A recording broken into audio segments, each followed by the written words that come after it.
Assalamualaikum and hello everyone. Our group will be presenting on the topic taxation of e-commerce in Malaysia. E-commerce allow business to operate without physical boundaries, which creates challenges in determining tax liability. Therefore, understanding how e-commerce income is taxed is crucial for both taxpayer and future tax professionals. Our presentation is based on the IRBM guidelines on taxation of e-commerce, originally issued in 2013 and later updated in 2019, which is the latest official guideline. The objective of our presentation are two. The first one is explain the IRBM rules on e-commerce taxation, compare the 2013 and 2019 guidelines, and lastly, apply this rule to a practical case study. Next, I will now pass to the presentation to Yaya. I will explain the background of the IRBM 2030 guideline on e-commerce. The IRBM 2030 guideline was the first official guideline issued by the Island Revenue Board of Malaysia to explain how e-commerce income should be taxed. It was introduced in 2013 to provide clarity and guidance to online businesses as digital transactions were becoming more common. The main objective of this guideline was to ensure that e-commerce income is properly taxed under Malaysian tax law. In 2013, e-commerce activities were still relatively simple. They mainly involve software and digital products, downloads, online consultancy, and also professional services and basic online sales conducted through websites. At that time, large online marketplaces and social commerce were not yet dominant. One key concept introduced in the business operation test. Under this test, flexibility depends on where businesses' activities are actually carried out. It focuses on management decisions, business control, and core income generating activities. This means that an online presence alone is not sufficient to determine the tax liability. Okay, moving on to the next slide. The guideline also clarified the issue of several location versus source of income. IRBM stated that the location of a server or website alone does not determine the income source. Instead, physical and operational activities are more important. Income source is determined by where operations are performed and where key businesses functions take place. Overall, the IRBM 2030 guideline established the foundation for e-commerce taxation in Malaysia. It helped IRBM adapt to the digital economy and remains relevant despite later developments and newer guidelines. I will now explain the key tax principle under the IRBM 2019 guideline which replaced the 2013 version. First, IRBM applies the business operation tax. According to the guideline, income is taxable in Malaysia when business operations are carried out in Malaysia. And this applies to both resident and non-resident businesses. This business operation include activities such as sourcing or procurement of goods, advertising and promotion, selling and customer interaction, arranging delivery or fulfillment, and updating or maintaining the website or online platform. Secondly, IRBM clearly states that the location of the website or server is not conclusive in determining the source of income. Even the website or server is located overseas, income may still be considered Malaysian sources if the core business activity takes place in Malaysia. The guideline provide officially example involving software businesses, consultation and technician service provider and manufacturing companies. In all these examples, income was taxable in Malaysia because procurement, marketing, customer service, fulfillment or platform maintenance were carried out in Malaysia. The 2019 guideline also explained technical management or digital service performed in Malaysia When such services are provided by non-resident, the payment received are subject to the withholding tax even if the invoice is issued from overseas. This service include digital troubleshooting, report IT support and technical configuration. In addition, the guideline explain withholding tax on royalty income.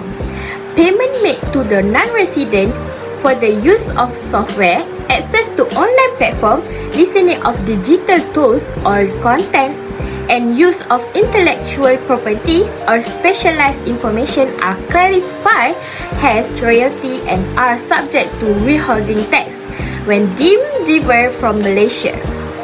Finally, the guideline also cover Malaysia resident earning income through online platform. This include influencer, content creator, online seller, service provider, and streamers. Even when the income is earning through foreign platforms such as Instagram, YouTube, TikTok, or other overseas websites, the income remains taxable in Malaysia. Overall, the IRBM 2019 guidelines emphasize that income taxability is determined by where business activities are carried out, rather than the physical location of the website or the server. Now, I will compare the IRBM guidelines on taxation of e-commerce issued in 2013 and updated in 2019. Firstly, in terms of similarities, the 2013 and 2019 guidelines apply the business operation tax. This means that taxability depends on where the core business activities are carried out. Both guidelines also clearly state that the location of the server or website is not decisive in determining the source of income. In addition, royalty payments made to non-residents are subject to withholding tax when the income is deemed to be derived from Malaysia. Overall, both guidelines focus on determining the source of income rather than the digital platform used.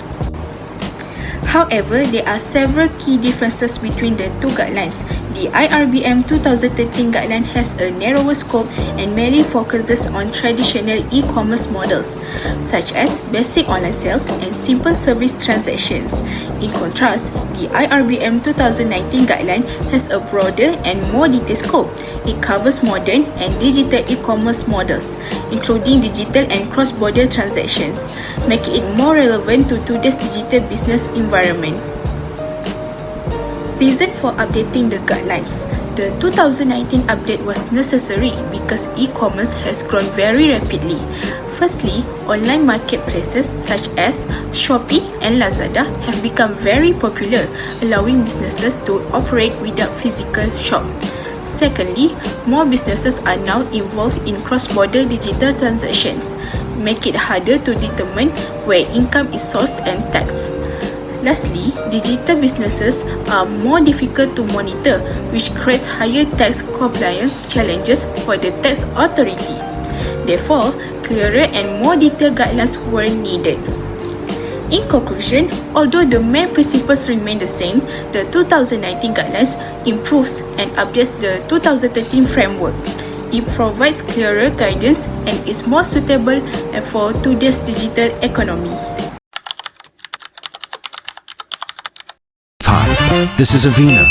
She is a Malaysian resident running an online accessories business through Shopee. Her products are sold online and the platform's server is located overseas. Server overseas.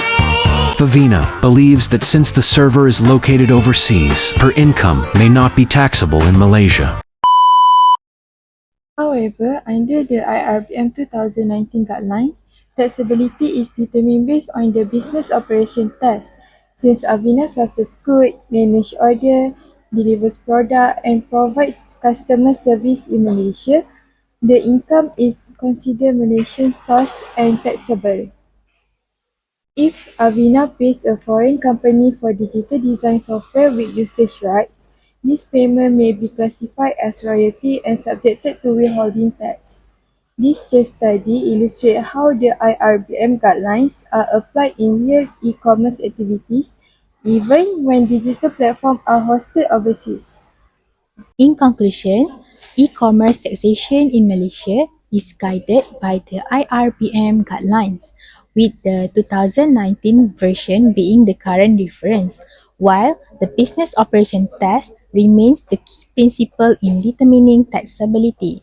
Before this assignment, we did not clearly understand how e-commerce income is taxed when business activities and digital platforms are located in different countries. Through studying the IRBM guidelines, we learned that tax liability depends on where the core business operations are carried out, not the server location. One challenge that we faced was applying technical tax rules to real business situations, which required critical thinking beyond theory. This topic is important for our future career in taxation and accounting, as understanding e-commerce taxation improve our professional judgment and readiness for real-world practice. Moving forward, we will continue improving our knowledge of digital taxation by staying updated with the IRBM guidelines and tax developments. Thank you for watching our presentation.